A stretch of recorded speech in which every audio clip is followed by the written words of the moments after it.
I often hear students say, well, you can't know anything that happened 2,000 years ago. And what they fail to understand is that the crucial gap is not the gap between the time of the evidence and today.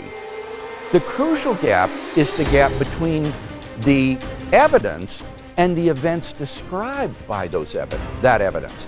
If the gap between the events and the evidence for those events is short, then how long it has been since the evidence in those events to the present day is just irrelevant.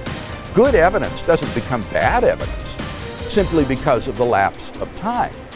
And with regard to the New Testament, when we look at the evidence, what we discover is that these records of the life of Jesus were written down within the first generation after those events, while the eyewitnesses were still alive, with people who had firsthand contact with those who had accompanied Jesus during his lifetime.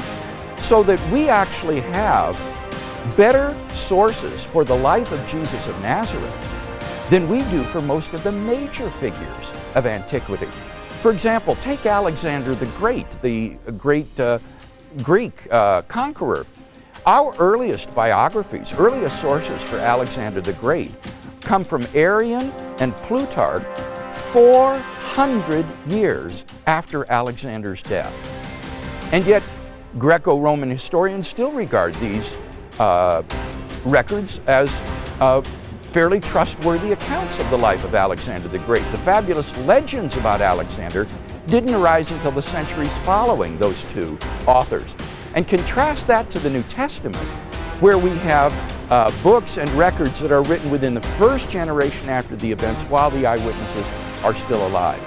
So I think that we have very good evidence for the life of Jesus of Nazareth, very trustworthy evidence, and how long it has been since that evidence till today is simply irrelevant to the reliability and trustworthiness of that evidence.